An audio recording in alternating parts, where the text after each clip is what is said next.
खबर सिंगरौली जिला से, जहां काम की तलाश में सिंगरौली जिले से कश्मीर गए हुए एक युवक को वहां के मुस्लिम व्यवसायी ने बंधक बनाकर कई दिनों तक काम कराया। जब पैसे एवं खाने की मांग करते थे तो वह मांस खाने एवं धर्म को लेकर प्रताड़ित किया जा रहा था।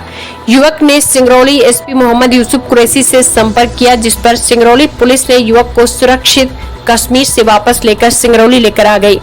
बता दें, सिंगरौली जिले के सरई थाना क्षेत्र अंतर्गत रहने वाले विक्रांत द्विवेदी प्लाईवुड कंपनी में काम करते थे। कश्मीर के एक मुस्लिम व्यवसायी द्वारा युवक को अच्छे पैसे देने का लालच देकर कश्मीर बुलाया। काम के दौरान युवक को बंधक बना लिया गया और उसे खाने पीने सहित बाहर आने जाने पर प्रतिबंध लगा दिया गया। किसी तरह युवक सिंगरौली एसपी मोहम्मद यूसुफ कुरैशी का नंबर प्राप्त किया और उसने एसपी से अपनी आपबीती बताई। एसपी सिंगरौली मामले को संज्ञान में लेते हुए एक सब इंस्पेक्टर सहित कई पुलिस कर्मियों का रेस्क्यू करने के लिए एक टीम रवाना कर दी। पुलिस ने बड़ी संजीदगी से युवक को वहां से बाहर निकालकर सिंगरौली लाई है। हालांकि कई बॉर्डर पार करने के बाद सिंगरौली पुलिस ने कड़ी मशक्कत के बाद बंधक बनाए हुए व्यक्ति को मुक्त कराने में काफी कठिनाइयों का सामना की है। वह इस मामले को लेकर जब विक्रांत दुबे मीडिया में बात करते हुए कहा कि कश्मीर में प्लाईवुड की फैक्ट्री में काम करने गया था, लेकिन मालिक द्वारा उसे बंधक बना लिया गया। एसपी सिंगरौली से बात करने के बाद वहां से मुक्त हो पाया और वह अपने घर पहुंचने में पर काफी खुश है। वहीं अपने परिजनों को देखकर सिंगरौली एसपी सहित सिंगरौली पुलिस की विक्रांत द्विवेदी ने काफी सराहना की है। पिछले एक साल से मेरे एक सेठ से बात चल रही थी जो कि कश्मीर में पड़ता है। मैं प्लाईवुड फैक्ट्री में मैनेजर का काम करता हूँ। तो पिछले साल तो मैं नहीं जा पाया, लेकिन इस साल उनका 20 तारीख को मेरे पास फ़ोन आता है, पिछले महीने 20 तारीख को, कि आप हमारे यहाँ काम करने आइए। मैंने उनके बात को माना कि चलिए ठीक है, आता हूँ, मैं फ्री भी था। तो वो मेरे अकाउंट में 15,000 रुपये डाले, बोले कि आपका किराया हो जाएगा, आप आ जाइए। मैं वहाँ गया, मुझे जाने में 4 दिन लग गए। मैं 24 तारीख को पहुँचा। जब मैं वहाँ जाके देखता हूँ तो 17 से 18 आदमी को पहले से जो काम कर रहे थे वो आसाम के मुस्लिम ही थे। मैं वहाँ इकलौता हिंदू था, तो मुझे इस बात का कोई दिक्कत नहीं हुआ। मैं काम करना अपना स्टार्ट किया। उनका जो रिक्वायरमेंट था मैंने उसे पूरा किया और वो बहुत खुश हुए कि मेरे काम को देखकर। बाद में 3-4 दिन के बाद मुझे ऐसा लगने लगा, वो बोलते थे कि आप हिंदू हैं, मुसलमान हैं, मतलब ऐसा होने लगता था। और वहाँ जितने भी आदमी थे सब बोलते थे कि आपका धर्म ऐसा है, हमारा धर्म ऐसा है। उनका कहना ये होता था कि देखिए आप आए हैं उतना दूर से काम करने के लिए और यहाँ से अब आपको जाना नहीं है, जाना पड़ेगा सिर्फ आपको नवंबर में। खाने के लिए भी वो लोग पैसा नहीं देता था, वहाँ जाने के बाद किराया ही नहीं देता था। उनको लगता था कि ये चला जाएगा। खाने की बात करो तो वहाँ गाय मांस के रूप में इस्तेमाल होता था, मतलब मार्केट में पूरा बिकता है वहाँ। तो लोग बोलते थे कि खाने का तो कोई दिक्कत ही नहीं है, आप इधर खा लो उधर खा लो, लेकिन हर किसी के मेस में वही मिलता था। मैं ब्राह्मण हूँ तो मुझे ये सब चलता नहीं था।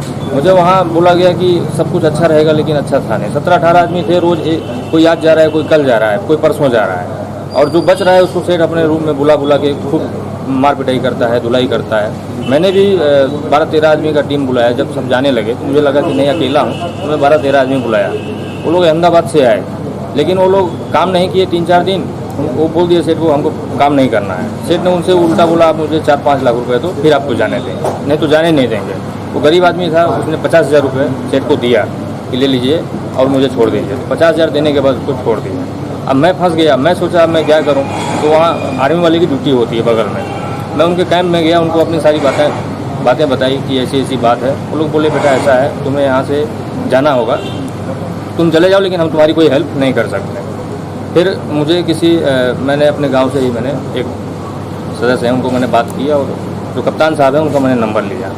तो 11 तारीख को, यही 11 को मैंने कप्तान साहब को बात किया तकरीबन 6:30 बजे, और उसके बाद से ही वो एक्टिव हो गए। और वहाँ की जो टीम है हमारे सिंगरौली की, वो फिर मुझे लेने आई और यहाँ से मुझे आज यहाँ बढ़न में ला के छोड़ रही है। मैं घर जा रहा हूँ। इसलिए लोग बोलते थे कि आपका धर्म तो देखिए जैसा है वो तो वो है, लेकिन हमारा धर्म देखिए बहुत अच्छा है। हम लोग मतलब भगवान को मानते हैं। दिन में वो लोग 5 बार नमाज़ पढ़ता है। बोले हम लोग नमाज़ पढ़ते हैं। खाने पीने के लिए वो लोग बोलते थे कि आप ये गाय का मांस खाइए। हिंदू वहाँ मतलब इकलौता फंस गया। वो लोग बोलते थे कि देखो हम लोग कश्मीरी हैं और कश्मीर का एक उनका अलग ही मज़हब है।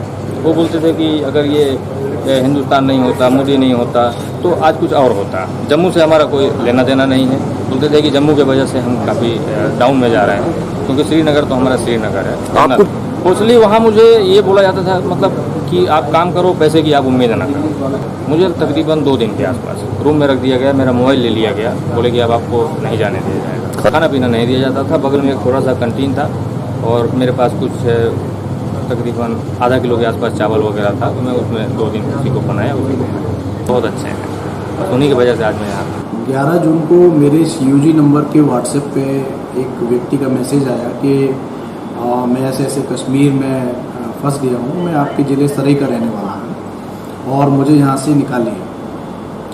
तत्पश्चात उस व्यक्ति से संपर्क किया गया, उससे बातचीत की गई, तो वो काफ़ी घबराया हुआ था और उसका कहना था कि मुझे यहाँ पे जो है बंधक बना के काम कराया जा रहा है और यहाँ से निकलने भी नहीं दिया जा रहा है। तत्पश्चात जो है उस व्यक्ति से लगातार संपर्क में रखते हुए उसको निकालने में मदद की गई और हमारे ज़िले की एक टीम लगातार उसमें उस जो व्यक्ति था विक्रांत द्विवेदी नामक व्यक्ति, जो सराय के घोघरा गांव के रहने वाले हैं, उनके संपर्क में रहे, जिसमें वो टीम हमारे सूबेदार आशीष तिवारी के नेतृत्व में लगातार उसके संपर्क में रही, उसकी लोकेशन लेती रही। जिन गाड़ियों से उसको निकाला गया उनके ड्राइवर से लगातार जो है वीडियो कॉल के माध्यम से और जो फरियादी था उससे भी वीडियो कॉल के माध्यम से संपर्क में रखा गया, जब तक कि वो व्यक्ति जो है जो हंडवारा नामक एक ज़िला है कश्मीर का, जहाँ पे उसको बंधक बनाया गया था, वहाँ से श्रीनगर और श्रीनगर से जम्मू तक नहीं आ गया। और जम्मू से दिल्ली जब उसको लाया गया तो वहाँ पे जो हमारी टीम यहाँ से गई थी उसको रेस्क्यू करने के लिए, वो उसको साथ में लेके सिंगरौली ज़िले में वापस आई है। वर्तमान में व्यक्ति जो है स्वस्थ है और उसकी स्थिति काफ़ी ठीक है और उससे बाकी पूछताछ की जा रही है, किन परिस्थितियों में कैसे वो वहाँ तक पहुँचा। इन सभी बातों के लिए उसके साथ किसी प्रकार की एट्रोसिटी तो नहीं हुई है, उसके संबंध में उससे विस्तृत पूछताछ की जा रही है।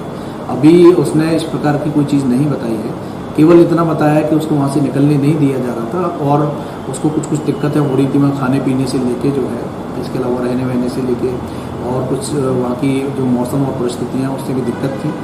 मेन जो उसने दिक्कत बताई है वो ये दिक्कत बताई है कि उसको वहाँ पे बंधुआ मजदूर टाइप से रखा गया था और उसको वहाँ से निकलने नहीं दिया जा रहा था, साथ ही निकलने की स्थिति में उसको निपटाने की धमकी भी दी जा रही है।